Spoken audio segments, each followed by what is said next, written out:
حضرت اویس کرنی رضی اللہ تعالیٰ عنہ مسلمان ہوئے، بڑا دل چاہتا تھا حضور سے ملنے کو، آئے بھی 2 دفعہ، آپ نے باتیں سنی ہوئی، اماں بوڑھی ہو اور ماں حکم دے دے کہ نبی پاک کے پاس نہیں جانا، تو حضرت اویس کرنی، یہ داتا گنج بخش علی اجمیری نے لکھا ہے، یہ امام شورانی نے لکھا ہے، یہ تمام ان پہ سیرت نگاروں نے لکھا ہے، کہا بیٹے میں کمزور ہوں، مجھے چھوڑ کے نہ جانا، چھوڑ کے نہ جانا۔ ایک دن بڑی منت کی، رو پڑے، اماں نے کہا بیٹا جانا، لیکن اگر حضور گھر نہ ہوئے تو تلاش نہ کرنا، میں فالج زدہ عورت ہوں، اٹھ کے چل نہیں سکتی۔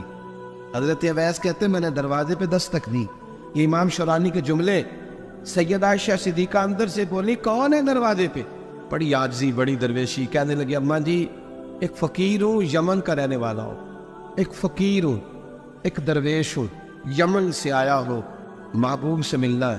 کہا وہ تو گھر میں حجرے میں تشریف فرما نہیں ہے، باہر دیکھ لو، مسجد میں کسی جگہ تلاش کر لو۔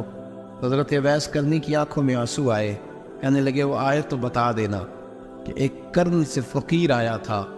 امام شورانی کے جملے ہیں، حضرت عائشہ کہتی ہے مجھے بتانا نہیں پڑا، محبوب گھر آئے تو آتے ہی پوچھنے لگے عائشہ کوئی آیا تھا؟ نبی کریم صلی اللہ علیہ وسلم کوئی آیا تھا؟ حضرت عائشہ نے سوال عرض کی یا رسول اللہ آپ کو کیسے لگا؟ حضور فرمانے لگے کسی کی خوشبو آ رہی ہے، کسی کی، یہ امام شورانی کے لفظ ہے، کسی کی، اگرچہ غالب خوشبو خود محبوب کی ہے، کسی کی خوشبو آ رہی ہے۔ کہ حضور قرن کا رہنے والا کو فقیر آیا تھا، سلام چھوڑ کے چلا گیا۔ جناب عائشہ کہتے ہیں حضور کی آنکھوں میں آنسو آئے، میں نے کہا حضور وہ گیا کیوں؟ تو محبوب نے فرمایا اس کی ماں بوڑھی ہے۔ محبوب اگر اماں کے لیے کہتے ہیں چل لیکن اب تابی بنے، وہ صحابی نہیں بن سکے، تو تبلیغ کرنے کیسے چلا جاتا ہے بیمار ماں کو چھوڑ کے؟ تو پیر صاحب کے ڈیرے پہ کیسے پہنچ گیا اماں کو چھوڑ؟